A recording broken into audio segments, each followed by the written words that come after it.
Welcome all. Welcome again to 11.785 Introduction to Neural Networks.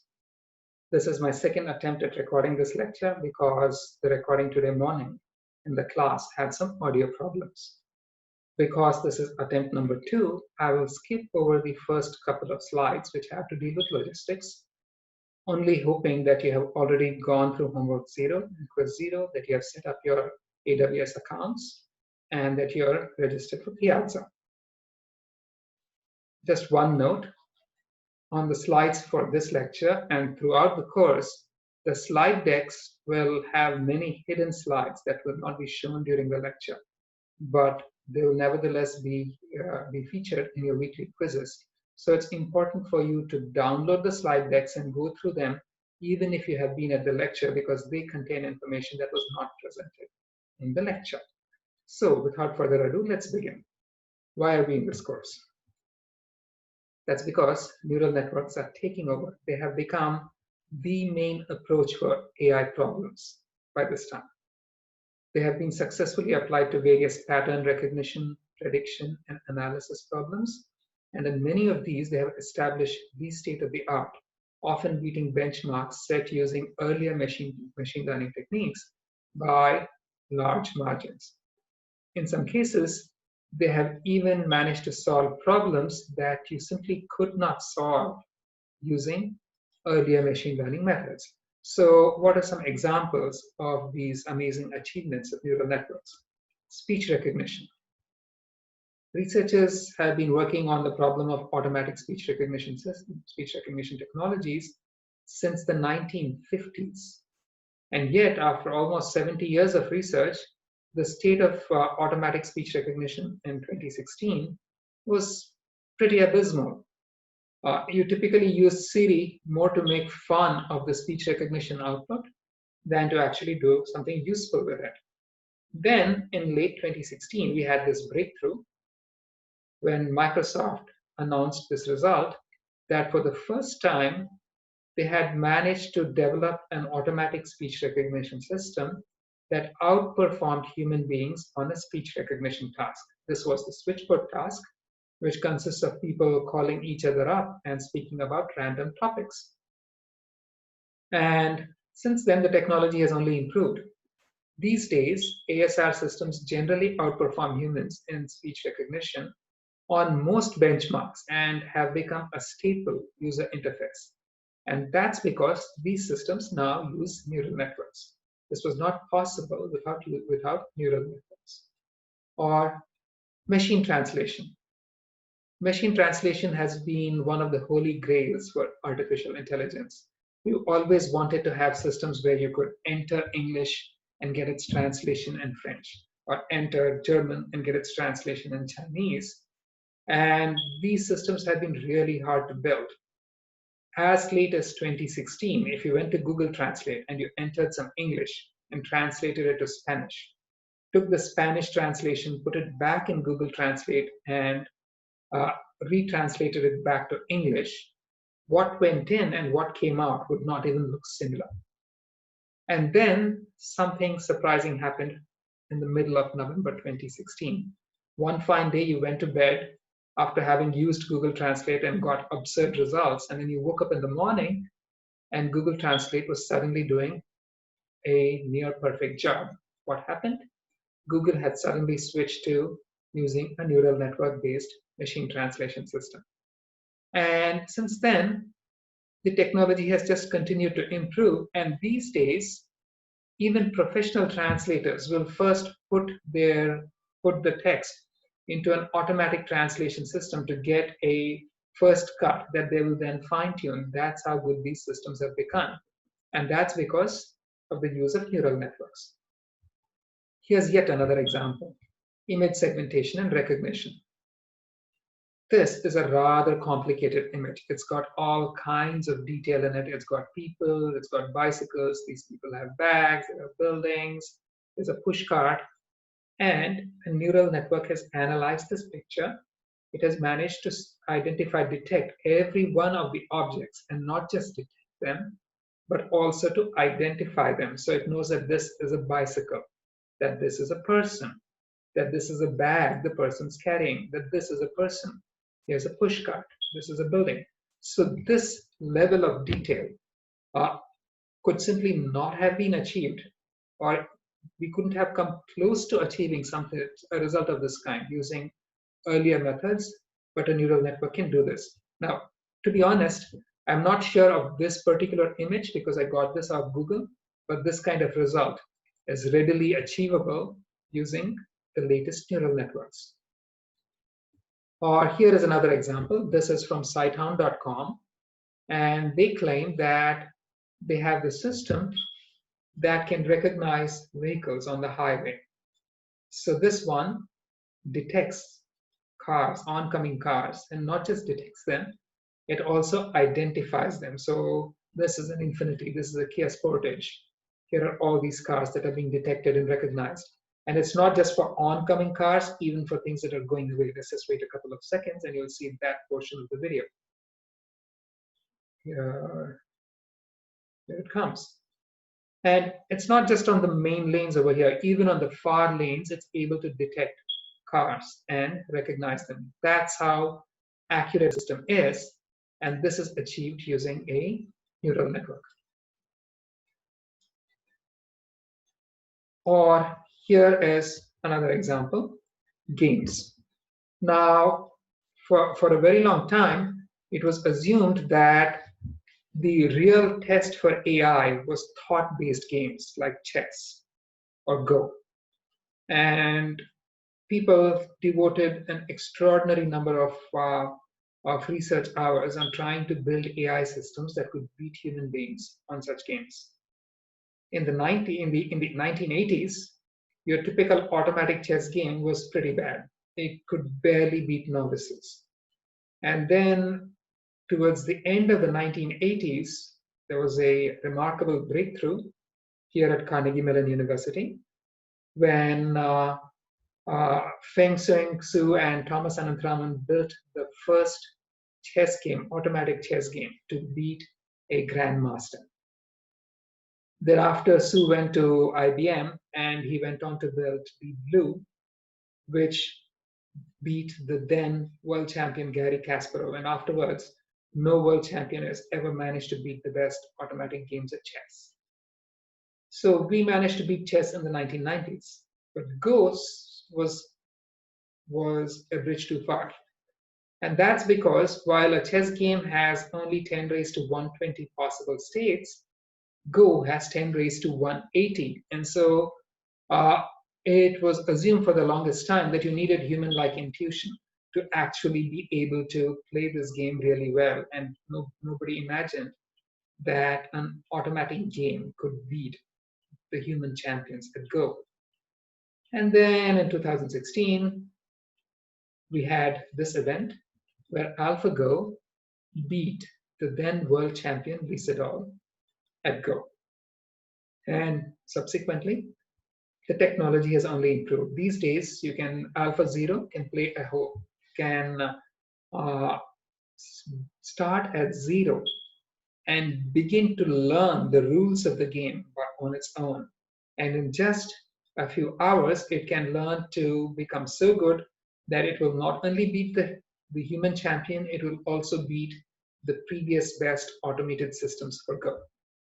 And this too is thanks to deep neural networks. Or here's another one, image captioning. Here are a number of images.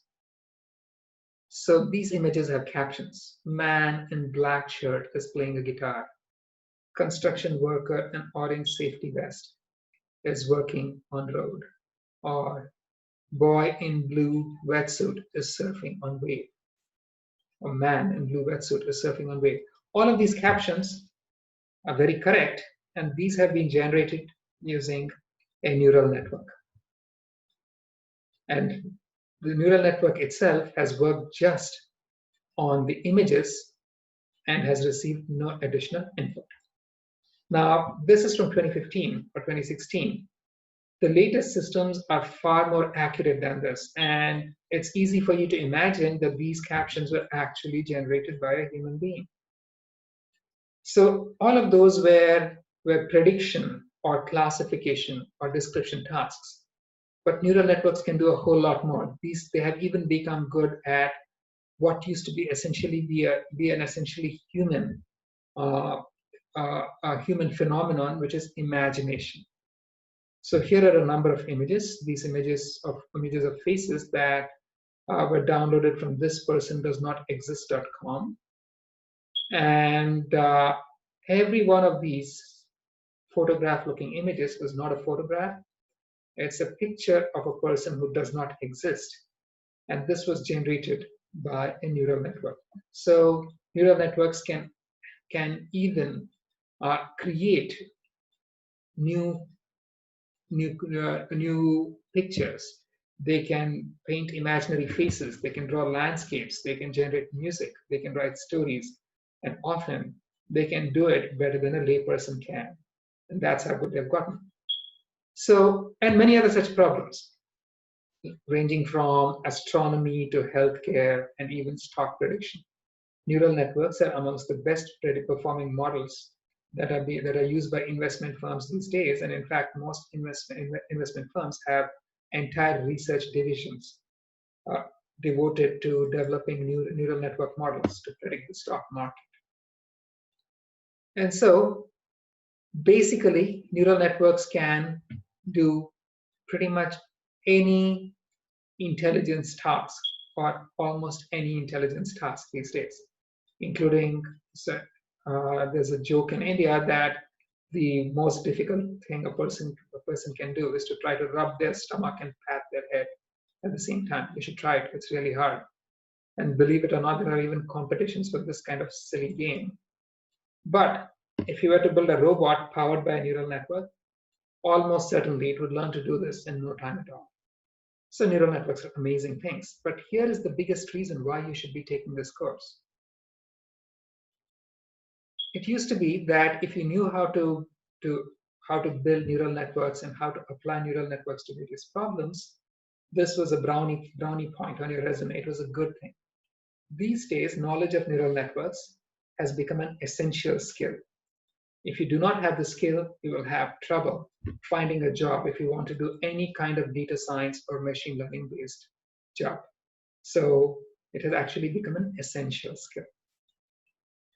Anyway, so what are these magical neural networks? What are these strange machines that just performed all of the tasks that we just saw? Now, from where we stand at this point in the course, they're just these magical boxes where things go in and other useful things come out. For example, a voice recording goes in, its transcription comes out. An image goes in, its text caption comes out. A game state goes in, and a recommendation for the next move comes out. But what's in the boxes? To understand what's in the boxes, let's begin here. All of these tasks that we just looked at, recognizing speech, captioning images, playing complicated games, all of them are fundamentally human activities powered by human intelligence. So perhaps the place to begin is with the seat of all human intelligence, the human brain, or even earlier, our amazing ability for cognition, our ability to think, to analyze, and to create. So let's begin with that. Here are all of the magical cognitive capacities we've got. We can learn, we can solve problems, we can recognize patterns, we can create, we can cogitate, we can just sit in one spot, think and reflect and imagine and dream without external stimulus. These are the abilities that make us who we are. So if we want to build a machine with human-like capabilities, these are the ones that we must emulate. But then, how exactly do we achieve all of this? How do we function? How does the brain perform all of these activities? The problem in trying to understand that is it's best encapsulated, best described by this quote from Marvin Minsky: if the brain was simple enough to be understood, we would be too simple to understand it. The issue is that the brain is an immensely complex organ. It has to be in order to generate the kind of intelligence we have. And if it were not that complex, if it were simple, we simply wouldn't have the intelligence to understand it. But then that hasn't stopped people from trying. People have been curious about human cognition for thousands of years. And in fact, the earliest models for it go back to at least the Greeks, to Plato and to Aristotle. The earliest known model for human cognition is associationism. And we know that that theory goes back to Plato in 400 BC. So this picture here is the famous School of Athens painting by Raphael. It shows many of the scientific greats way back from the Greek times until the 15th century, or about the time when this was painted. And these two characters in the middle, these are Plato and Aristotle. Associationism was, in fact, originally proposed by Plato, and this was the primary model for human cognition until into the 20th century, where scientists like David Hume and Ivan Pavlov developing fairly complex theories around it.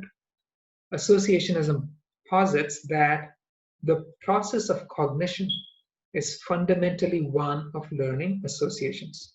So what are these famous associations? These are literally associations we somehow form between percepts. By percepts, I mean the various stimuli, the various concepts that we recognize, like the concept of lightning or the concept of thunder. And associationism states that we form associations between these percepts.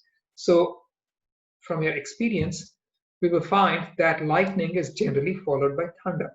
And then we make the association, not just of the events, but also of the temporal order of these events. And from these, we will make inferences. So if you hear thunder, you will assume that a lightning just struck nearby. So also, if you see a lightning, you will assume that you're going to hear thunder. So these are associations.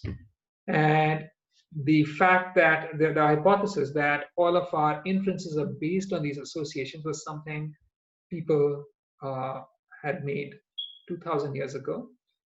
But a lot of the research actually went into studying the associations themselves, like this famous experiment by Ivan Pavlov. And in general, it was understood that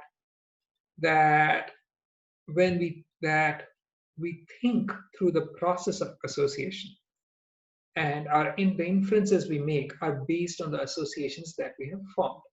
It's actually a really good theory, and we still use it explicitly or implicitly in machine learning.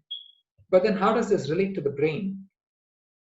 Even if we agree that associations are how the brain works, the question now is how and where are these associations stored in the brain? There were several, sometimes strange theories on how the brain actually stores associations. For example, if you go through the slides, you will read the David Hartley's odd theory on vibratuncles, that percepts are stored in the brain in the form of vibrations within the skull, and that associations are represented somehow as the interaction of these associations. And there were many other such strange theories. But then things began to get more real once we learned about the structure of the brain itself. Based from the almost 300 years of advances in microscopy by that time, by the mid-1850s, by the mid-1800s, we had figured out that the brain is essentially this mass of cells which are interconnected. And by 1873, we even knew that the individual cells that were connected within the brain had a very special structure, the cells that we call neurons. So here's what the structure of the brain is now known to be like. It has a large number of neurons, and these neurons are all connected to one another. Each neuron has many neurons connecting into it. Each neuron connects out to many neurons. So basically the brain is a network of neurons. The first person to uh, to make the association between this structure of the brain and how it works was this guy here, Alexander Bain, back in the 1870s. In 1873, he wrote this well-known book called Mind and Body, in which he postulated that the brain stores information through its connections, that all the information regarding associations between percepts, or generally between stimuli and responses, are all stored through the structure of the connections between the neurons. This was, in fact, the first connectionist model. Bain even came up with various computational models for his theory. The key idea here was that the same connections, if appropriately arranged, could result in different outputs for different inputs. This seems like an obvious thing to us today, that you can have one circuit which can produce different outputs for different inputs. But back in Bain's time, this was an astonishing idea. It was heresy. Here's one of the examples Bain came up with. Here you have 3 inputs. You have 3 outputs. All of them are binary. They take the value 0 or 1. Each of these circles represents a neuron. And a neuron fires if all of its inputs are 1. And you can see over here that if A and B are both 1, then X fires. If A and C both fire, then Z fires. If B and C both fire, Y fires. So you have one structure where the same circuit produces different patterns of outputs for different patterns of inputs. Bain even included models where a circuit's output could depend on the intensity of the input. For example, over here, in the circuit, you have only one input. The output Y obtains 3 copies of the input. The output X obtains only 2 copies. So when the input has low intensity, Y will fire, but X will not. If the input is high intensity, both X and Y will fire. So the output depends not just on the pattern of the inputs, but also their intensities. These are, in fact, very modern neural networks. Only Bain came up with them 150 years ago. These models have been around for a very long time. He not only showed the circuit structures, but also proposed a learning mechanism whereby the brain, or any computational model of it, could learn these connections. Here is Bain's proposed mechanisms for how neuronal connections could be made. In his own words, when 2 impressions concur or closely succeed one another, the nerve currents find some bridge or place of continuity, better or worse, according to the abundance of nerve matter available for the transition. So this is literally Hebbian learning, which you will hear about shortly. But he's saying that when 2 neurons which are close together fire together, then the connection between them gets strengthened. This was the same theory that Donald Hebb came up with 75 years later. So Bain was 75 years ahead of even Donald Hebb. Sadly, in Bain's time, all of his ideas were considered just too outlandish, and his peers thought he was talking nonsense. They doubted him to the extent where eventually he began doubting himself. So the issue, as Bertrand Russell, the famous mathematician Bertrand Russell says, is that the fundamental cause of the trouble is that in the modern world, the stupid are cocksure while the intelligent are full of doubt. And Bain doubted himself. In 1873, Bain postulated that there must be 1 million neurons and 5 billion connections to capture about 200,000 percepts. This seemed like a very large number. But then, by 1883, he realized that he had not taken into account the number of partially formed associations. And to account for these, we need even more neurons and connections. So by 1903, he decided that our brain was simply not large enough, and that it would need too many neurons and connections for his model to work. So he recanted and withdrew all of his ideas. He said this just doesn't make sense. Sadly, this was where he was wrong. He was correct in 1873 and wrong at the end. Our brain is very large. It has about 80 billion neurons. It has about 100 trillion connections. That's comfortably more than any capacity Bain assumed was required. And his model is, in fact, more or less how we think our brain works today. And so, connectionism lives on. We know by now that our brain is a connectionist machine, as predicted by Bain in 1873 and by David Ferrier in 1876. It is a mass of neurons. It's a large collection of neurons which are all connected to one another. Neurons connect to other neurons, and they are connected to by other neurons. And the processing capacity of the and information capacity of the brain is a function of these connections. So modern artificial neural networks are connectionist machines which emulate this architecture. So this is what a connectionist machine is. It's a network of processing elements where you have a very large number of elements which are connected to one another, and all world knowledge about the task that the machine is trying to perform is stored in the connections between the elements. And so modern neural networks are connectionist machines consisting of many little processing units connected to one another. Now this differs from the standard kind of machine that you use on your computers or on your smartphone. Those machines follow, those processors follow what is known, some variants of what is known as the von Neumann architecture or the Princeton architecture.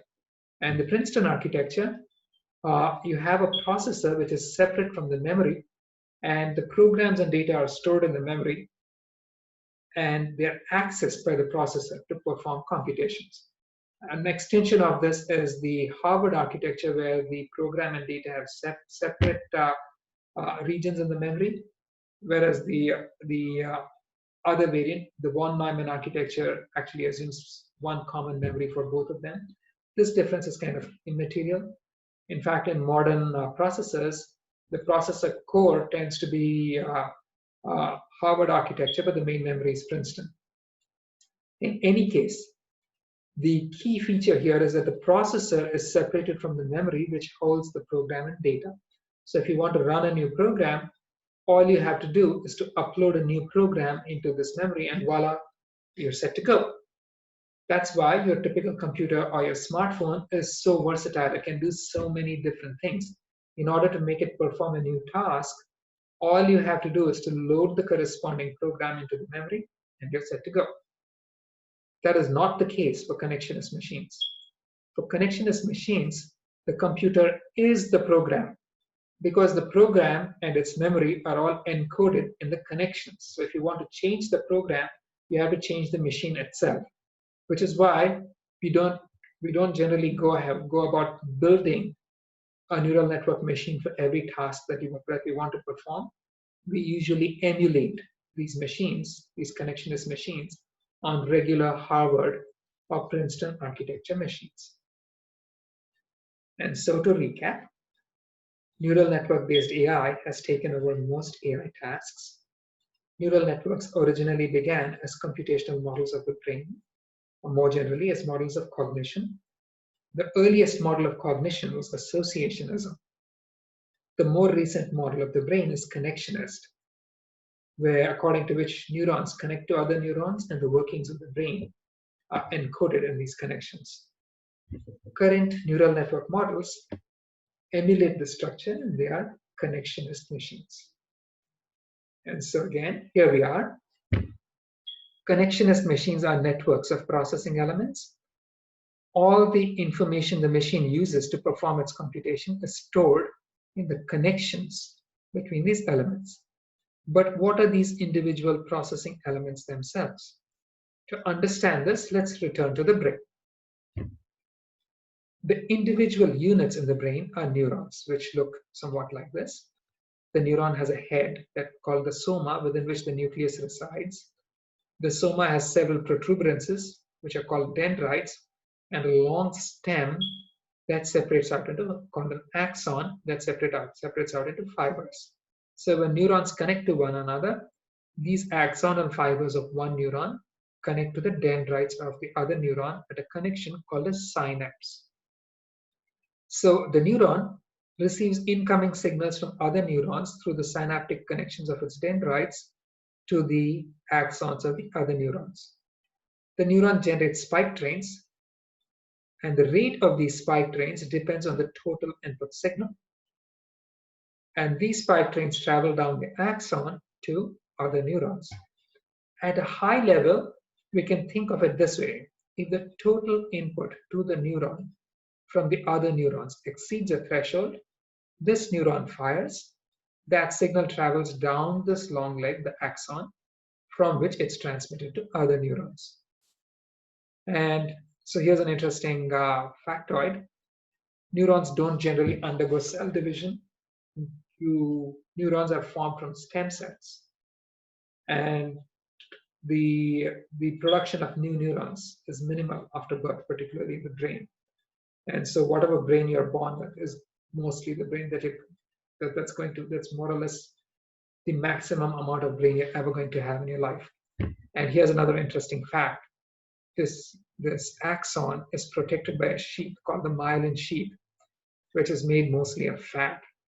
And it turns out that if you lose this fat protects the axon, so it protects the neuron. And if you lose this fat, the neurons can no longer function. And in fact, the more fat you have in your head, the more functioning brain you have in your head. And so your brain is literally mostly just fat. And being called a fathead is actually something of a compliment, because it means you're really smart. You have a very highly functioning brain. In fact, they studied Einstein's brain to find out how it was different from normal people's brains. And they found he had more fat in his brain than normal people did. Anyway, so we've looked at the neuron, and now we want to come up with a computational model for the neuron. The first real computational model for the neuron was proposed by these two guys, Warren McCulloch and Walter Pitts. Warren McCulloch, this guy here, was a neurophysicist in the University of Chicago. Walter Pitts, when he met McCulloch, was a homeless kid in his late teens who hadn't really completed school, who wasn't going to college, but was corresponding with mathematicians like Bertrand Russell. And McCulloch took a liking to him, I suppose. He invited him to stay with him, and the two of them began working on the problem of trying to model the brain. And they eventually came up with this paper, McCulloch and Pitts, A Logical Calculus of the Ideas Immanent in Nervous Activity. This was published. This work was done when Pitts was just 19, and it was published when Pitts was only 20. And even at that time, this was somewhat of a momentous paper. So here is the actual model, their model for the neuron. The neuron itself is shown by this triangle here. The line going out represents the outgoing signal from the neuron. The colored lines represent incoming signals from other neurons, which connect to this neuron through these synaptic connections. There are two kinds of synapses, excitatory synapses and inhibitory synapses. An excitatory synapse transmits inputs into the neuron. And an inhibitory synapse has the property that if any signal comes down an inhibitory synapse, the neuron immediately stops firing, and regardless of what is happening through the excitatory synapses, the neuron is not going to fire. And the property of the neuron is that if the inhibitory synapse is not turned on, and if the total signal from all of its connections to the all of its incoming connections exceeds a threshold, generally set to 2, the neuron will fire. And you can see now how you can use this simple structure to compose various gates by appropriate choice of excitatory and inhibitory synapses. So here, for example, in each case, the the final triangle represents the neuron. It will fire if the total input is at least 2. Each line is assumed to have a time delay, a unit time delay. So in this first case, if neuron 1 fires, 1 time instant later, neuron 2 gets 2 inputs, it's going to fire. This is just a delay. Here, if either neuron 1 or neuron 2 fire, then neuron 3 is going to get 2 inputs, and so it's going to fire. So the output of neuron 3 is 1 or 2. Here, for neuron 3 to get 2 inputs, both 1 and 2 must fire. And so the output of neuron 3 over here is 1 and 2. Here, for neuron 3 to fire, 1 must fire and 2 must not fire. Because if 2 fires, it will inhibit the output. And so the output of neuron 3 is 1 and not 2. So as you can see, using these basic Boolean gates, you can construct any Boolean circuit, which means you can use the McCulloch and Pitts neuron and to compose pretty much any Boolean circuit. McCulloch and Pitts also showed you can produce even more complex responses. For example, this circuit models temperature response. Now, typically what you observe is that if you touch something that's really cold for a very brief amount of time, the immediate response is that of heat. You have to keep touching it for an extended period of time to actually sense cold. And they came up with a model for it. Here, let me call this triangle here neuron number 5 and this guy over here 6. So suppose you have a very short cold sense, the cold stimulus. At time 0, this guy fires. At time 1, that goes from here and this guy fires. But at either time, the cold sensation neuron gets only one of these 2 inputs because the input stimulus is so short that in the first instant this fires but not this. In the second instant this does not fire but this does. Either way the output remains, the total input is 1, so the cold sensor never fires. But then after 2 instants, this guy here fires because it got a signal from here, and that makes neuron number 3 fire and you get a heat sensation. So if you have a very brief cold stimulus, you're going to sense heat. But if the cold stimulus persists for some time, what happens? At time 0, this fires. At time 1, this fires, but because the cold stimulus was persistent, this one too fires. And so from time 2 on, the cold sensor continues to fire. So you sense cold. But what about the heat sensor? In 2 time instants, this gets an input from this guy, but because the cold stimulus is persistent, this also gets an inhibitory response from the cold receptor. And so this guy never fires. And so the heat sensor doesn't go on. So what you have is a model that explains why you sense heat for very brief cold stimuli, but for extended stimuli, you only sense cold. So it's a pretty powerful model, the McCulloch and Pitts model.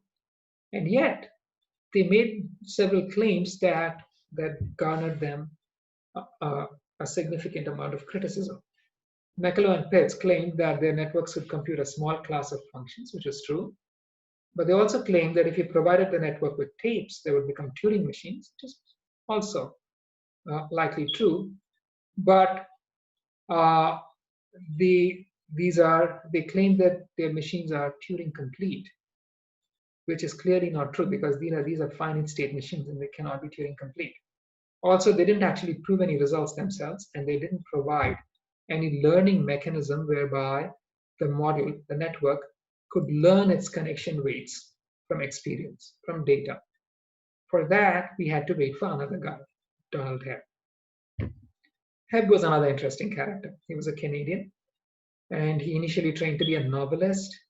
Then he wanted to be a farmer. Then he wanted to be a hobo, and then figured that he'd be a school teacher, and eventually said, well, I've tried it all. Now I'll educate myself. So he went and got himself a PhD in psychology from Harvard, and then went on to work in a variety of places. In 1949, he published a book called Organization of Behavior, where he outlined a mechanism whereby neuronal cells in the brain could learn their connection weights from experience, from data. And here's how he summarized the mechanism.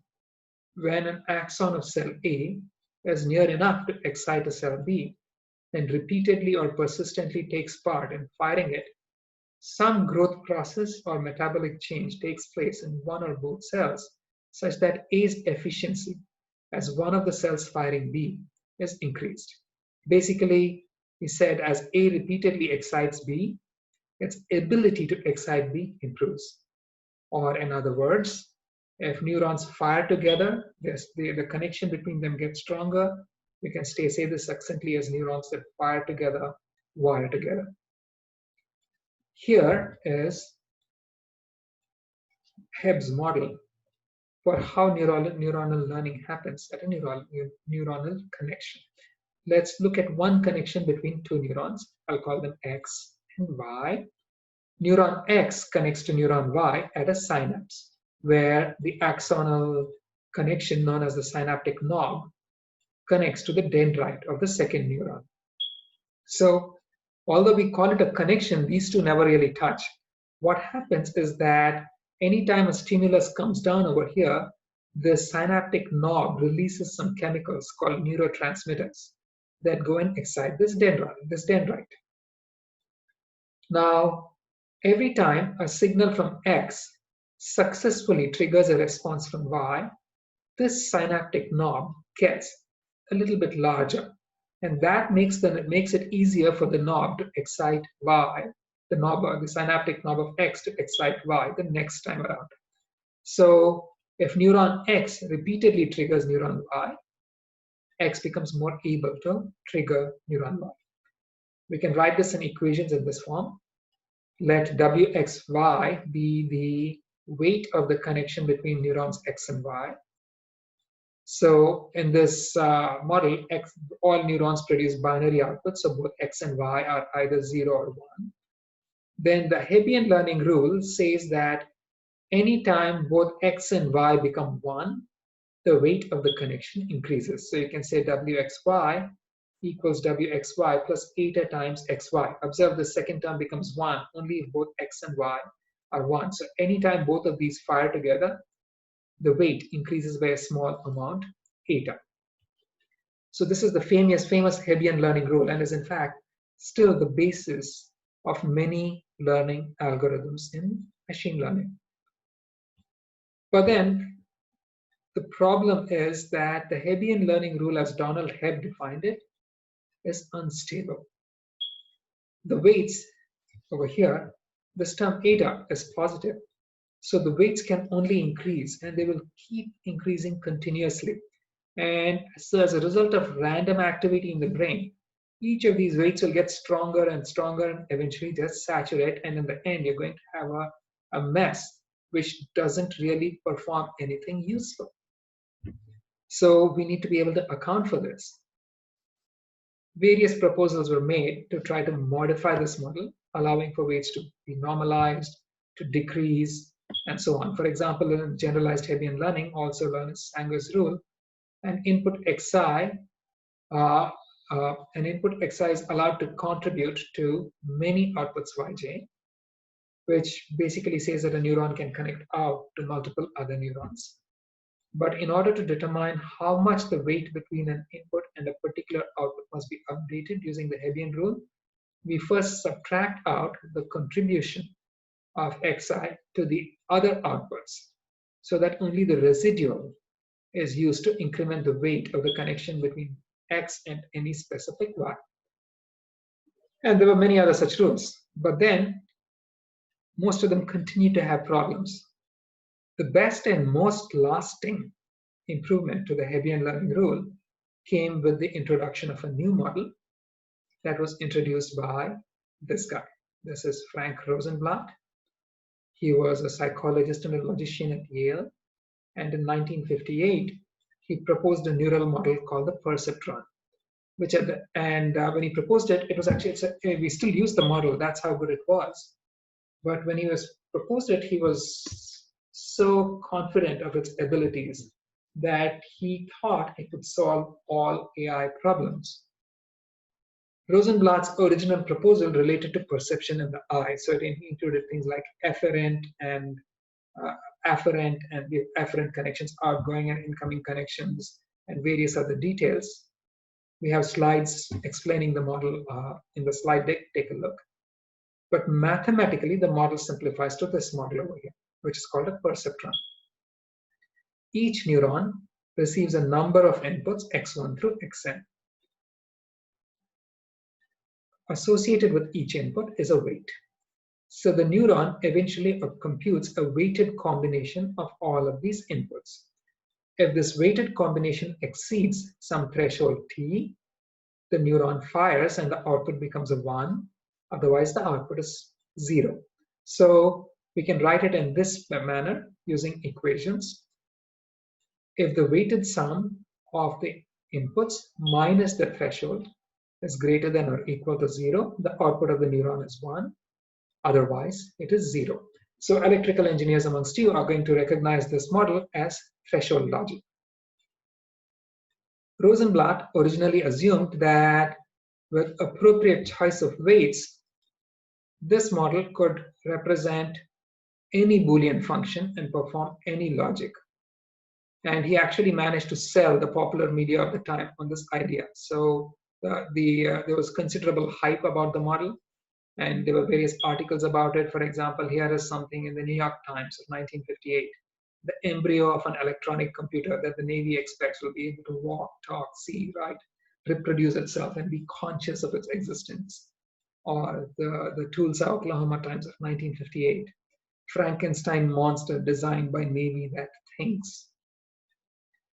And clearly, there were very high expectations for the model. Rosenblatt also, and the key feature here is that Rosenblatt also provided a very nice learning algorithm with which we could learn the weights of the connections to perform any Boolean task. So here again, let W be the weight of the connection between an input X and the output Y of X. Or rather, the input X, the weight of the connection between a neuron X and a neuron Y, where Y computes some function of X. Then we can say the weight of the connection W equals W plus eta times X times the difference between the desired output of the neuron and the actual output of the neuron. Now observe that this is very similar to Hebb's learning rule, except that in Hebb's learning rule, you updated the weight by a product of the actual output and the input. Here you're updating it by the product of the input and the error. If the neuron is already doing the right thing, there's no need to update the weight.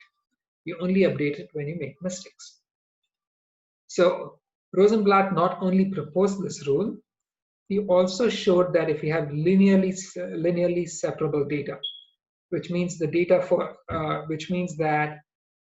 the data for which the instances for which Y is expected to be, meaning data instances for which Y is expected to be 1, can be separated from data instances for which Y is required to be 0 by a hyperplane. This means the data are linearly separable. For such data, he showed that this learning rule actually converges after presenting only a limited number of training examples to learn from. So it's not only was it a powerful model, he also had a learning algorithm, and sure enough, it's relatively easy to see how these perceptrons can mimic any Boolean function. So consider these examples. And these figures, the number, the circles represent the neuron. The number within the circle represents the threshold. The number on top of each line represents the weight of the connection. The neuron fires if the total weighted input is at least equal to the threshold. So to this top left neuron, only when both X and Y are 1 is the total input going to be 2. So this will only fire if both X and Y are 1. So the output here represents X and Y. Here, if either X or Y are 1, the total input is 1. The threshold is 1, so this will fire if any one of these two takes the value 1. So the output is X or Y. Here, when X is 1, the weight is -1, So the total input is -1, which will be less than the threshold, and so the neuron will not fire. Whereas if x is 0, the total input is 0, which matches the threshold, and the neuron will fire. So this perceptron just negates the input. And so you can sort of compose Boolean gates very trivially using perceptrons, and this is what led Rosenblatt to think that you can compose more complex functions and that you can in fact compose any Boolean function at all, which was the fallacy that eventually was shattered by Minsky and Papert, who showed that there is absolutely no setting of weights and threshold using which this perceptron can compute the XOR function. We'll see why this is later, but in any case, this meant that a single perceptron could not compute any odd Boolean function. It was limited. This discovery led to so much dismay that research funding into perceptrons and neural networks sort of dried up for many, many years. So we need to resolve this problem. The perceptron is a powerful engine, but not good enough. And yet, it sort of makes sense as a model for the neurons in the human brain. So how do we make it perform more complex tasks? To see this, we have to go back to the brain. Now, the fact is, the brain is not just one single neuron. It's in fact a network of neurons. A single neuron by itself will not be able to do very much. You need the entire network. And so for our computational models too, although the individual perceptrons are rather weak, we can greatly extend what we can do with them by networking many of them. For example, if you just connect up 3 perceptrons like so, you can compute an XOR. Here we've connected the 3 perceptrons in a layered manner. We have 2 perceptrons in the first layer, which directly operate on the inputs, and then the outputs of these 2 perceptrons go into this third perceptron. The first perceptron here computes X or Y. The second perceptron computes not X or not Y. And this one adds the 2. So this gives you X, X or Y. Now some terminology over here. This layer of perceptrons, we will call it a hidden layer because the outputs of these perceptrons are not directly observed. What you observe is the output of this final unit over here. And this entire layered structure is what we will call a multi-layer perceptron. This will be the hidden layer, and this unit whose output you do observe will be called the output neuron, or more generally, as we will see later, the output layer. So once you realize that you can begin connecting up perceptrons into a network to compute more complex Boolean functions, then you realize that you can indeed compute arbitrarily complex Boolean functions simply by connecting up perceptrons in the right way. In cognitive terms, it means you can compute any arbitrary Boolean function of sensory input. So here, for example, this network operates on 4 inputs, X, Y, Z, and A, and computes this rather ugly function of the 4 inputs. So a network of perceptrons is in fact a universal function or a universal model for Boolean functions. And so the story so far is that neural networks began as computational models of the brain. They are connectionist machines. They comprise networks of neural units. The McCulloch and Pitts model modeled neurons as Boolean threshold circuits and modeled the brain as performing propositional logic but provided no learning rule. Hebb's learning rule was that neurons that fire together wire together, and this turned out to be unstable. Rosenblatt's perceptron was a variant on the McCulloch and Pitts neuron with a provably convergent learning rule. But then individual perceptrons are limited in their capacity. That's what Minsky and Papert found. Multi-layer perceptrons can model arbitrarily complex Boolean functions, however. Everything we've discussed so far was about Boolean inputs and Boolean outputs, but then our brain is not a Boolean machine. We obtain real valued inputs through our various sensors, and make real valued inferences. So how does this perceptron square with that? Now there are two sides to it, the real valued input and the real valued output. Let's just take the first part first. So let's consider real valued inputs. So here now, these inputs x1 through xn are real valued. The weights are also real valued. The perceptron fires if the weighted sum of the inputs exceeds a threshold. So the output remains Boolean. So in math again, we say the output of the perceptron is 1 if the weighted sum of the inputs minus a threshold is greater than or equal to 0. Otherwise, the output of the perceptron is 0. We can write it in an alternate way. We can say instead that the perceptron first computes an affine combination of the inputs. An affine combination of the inputs is a weighted sum of the inputs plus a bias term.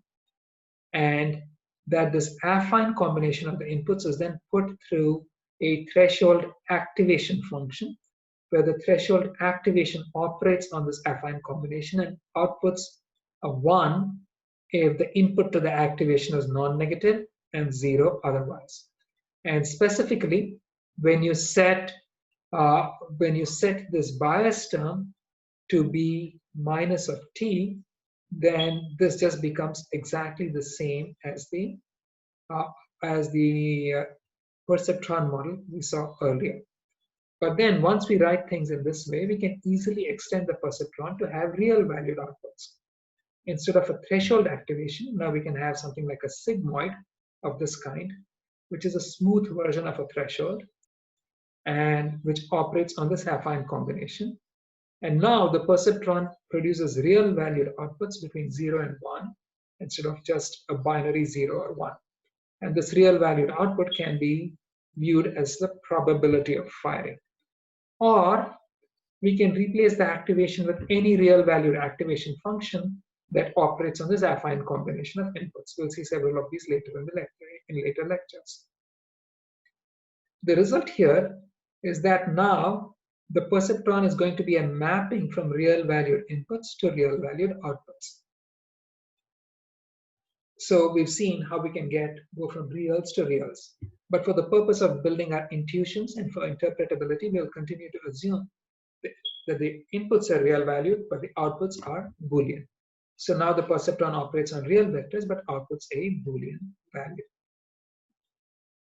So here is the real valued perceptron again.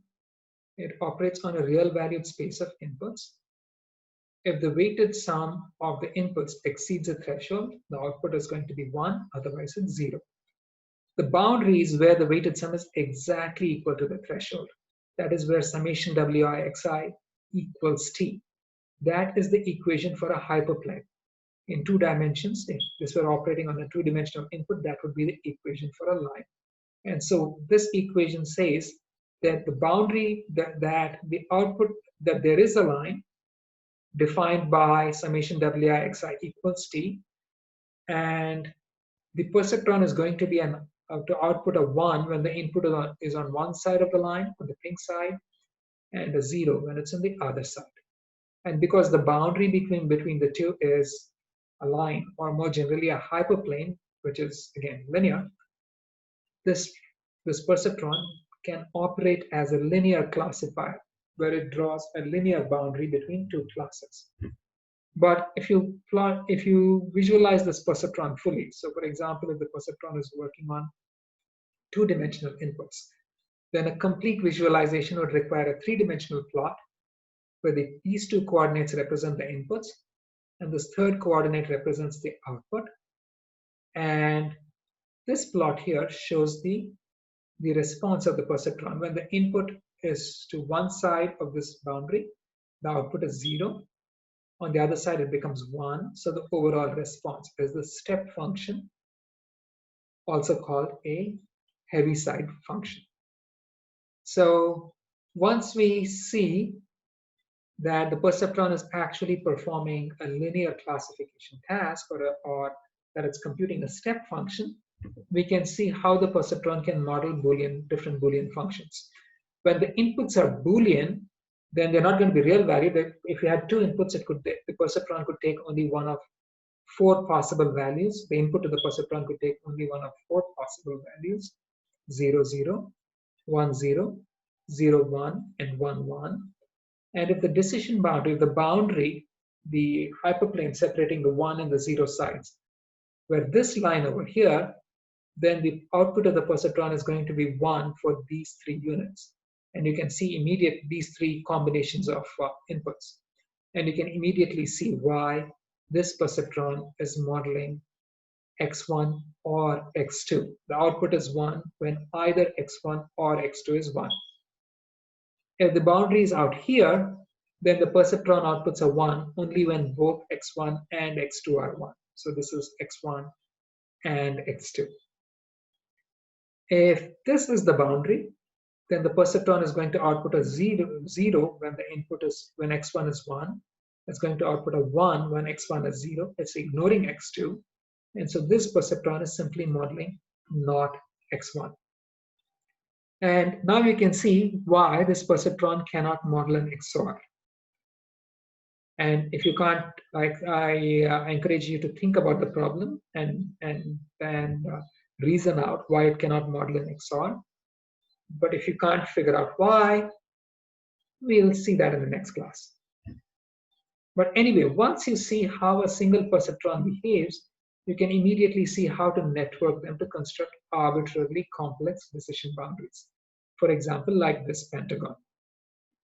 Say we wanted a model that would output a 1 for inputs that lie within this pentagon, within this yellow region, and output a 0 outside. Here's what we'd do. We'd include one perceptron to capture the lower boundary of the pentagon. So this perceptron would output a 1 in the yellow region and 0 here. We'd have one perceptron for this boundary, which would output a 1 here in this yellow region and 0 here. One perceptron for this guy, and 1 for this guy, and 1 for this guy.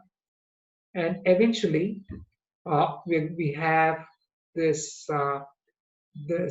collection of perceptrons where all 5 perceptrons will output a 1 for inputs that lie in this pentagon, but for inputs that lie anywhere outside the pentagon, at least one of the perceptrons is going to output a 0. And so now, if I just add a final perceptron at the top, which just sums up their inputs, sums up their outputs, and compares it to a threshold of 5, this perceptron is going to output a 1 for inputs that are within the pentagon and 0 outside.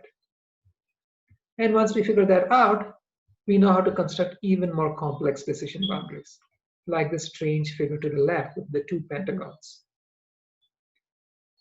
Here, you'd have one subnet for the first pentagon, another subnet for the second pentagon, and then you'd OR their 2 outputs, a perceptron which ORs the 2, and so now the overall network is going to output a 1 if the input is within either pentagon and 0 outside. Or you can have more complex boundaries, like this crazy figure here, or even a decision boundary which looks like this human, or something that looks like a horse. Now, if you can't see how this is feasible, think about it and let you figure it out. And we'll touch upon this again in the next class. So now we know how we could build multi-layer perceptrons that capture complex decision boundaries. So this means they can perform complex classification tasks. Your inputs are now high dimensional. For example, if you were building a network to recognize the digit 2 in the MNIST corpus, the digits in the MNIST corpus are 784 pixel images. So it's a 784 dimensional input. And the region, so all inputs live in a 784 dimensional space, and the region of the space within which the instances of 2 lie is going to be some region of this kind, shown illustratively as a peanut out here. And you want the network to output a 1 when the input lies within the region and 0 when it lies outside. And we know how to construct exactly such a network. And so the story so far, MLPs are connectionist computational models. Individual perceptrons are computational equivalents of neurons. The MLP is a layered composition of many perceptrons. MLPs can model Boolean functions. Individual perceptrons can act as Boolean gates. Networks of perceptrons are Boolean functions. MLPs are Boolean machines. They represent Boolean functions over linear boundaries, and they can represent arbitrary decision boundaries. So they can be used to classify data.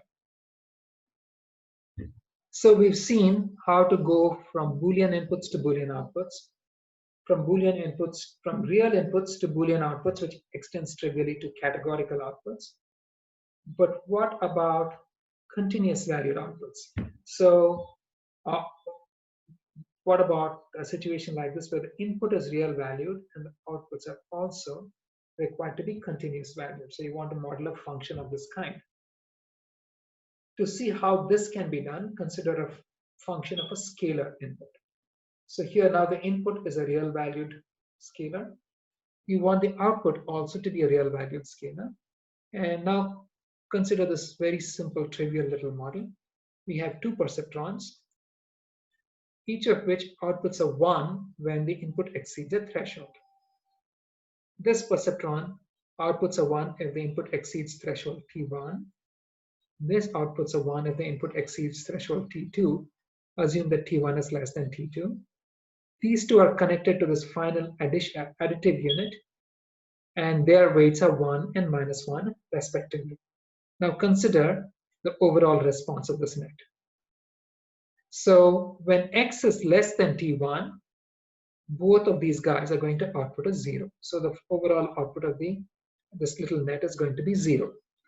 When x is greater than T1 but less than T2, then this guy will output a 1, but this one will output a 0. So the weighted sum of their outputs is going to be a 1. As you continue to increase x and x exceeds T2, both of these guys will output a 1. But since their weights are 1 and -1 respectively, they're going to cancel each other out, and the final output will be a 0. So the overall response of this net is that as x increases until T1, the output is 0. Between T1 and T2, the output is 1. After T2, the output is 0 again. So it has this step-like response. And you can specify the thresholds, of course. Now, once we know how to compose this, we can compose a network to approximate any arbitrary scalar function of a scalar input. Say I want a network that approximately gives me this function shown by the blue curve. I partition the axis into many ranges and use one subnet of 2 neurons for each range, which produces a step whenever the input is within that range. I scale up so each pair over here represents one small range in the input. I scale their outputs by the height of the function within that range, and then I sum them all up. And so now this network is going to approximate this blue curve as the hull of all of these steps. And you can see that it approximates the blue curve, and I can make the approximation arbitrarily precise by making these ranges narrower and narrower. In other words, an MLP can approximate any scalar function or scalar inputs to arbitrary precision. Now, this is just for scalar inputs, but it generalizes to multivariate or vector inputs. And I'll let you think about how this could be done. If you can't figure it out on your own, we'll see how this is done in the next class. So here's the story so far. Multilayer perceptrons are connectionist computational models. They are classification engines, but they can also model continuous valued functions. Here are, in addition to the various things we saw so far, here are other things neural networks can do. They can model memory. They can represent arbitrary probability distributions over real or complex valued domains. They can model a posteriori and a priori distributions of data. They can even generate data from complicated or even unknown distributions. And so, from an AI perspective, these neural networks are, so they're fairly complex, but from an AI perspective, as we just saw, eventually the neural networks are just functions. They get an input and then they compute the function layer-wise to predict an output. So more generally, given one or more inputs, they predict one or more outputs. But then going back to the tasks that we began with, voice recognition, image captioning, neural networks, what are all of these magic boxes? These magic boxes too are functions. They take in an input like a voice signal and produce an output like a transcription. Or they take in an image and produce a caption or a game state and produce the next game state. So these are functions. And when we perform these tasks using neural networks, all of these functions are modeled and approximated by neural networks. And so the story so far is that multi-layer perceptrons are connectionist computational models. They're classification engines. They can model continuous valued functions, and interesting AI tasks are functions that can be modeled by the network. This is the key takeaway from this lesson. And so we come to the end of this lecture. We will continue in the next lecture on the topic of neural networks as universal approximators and the issue of depth in networks.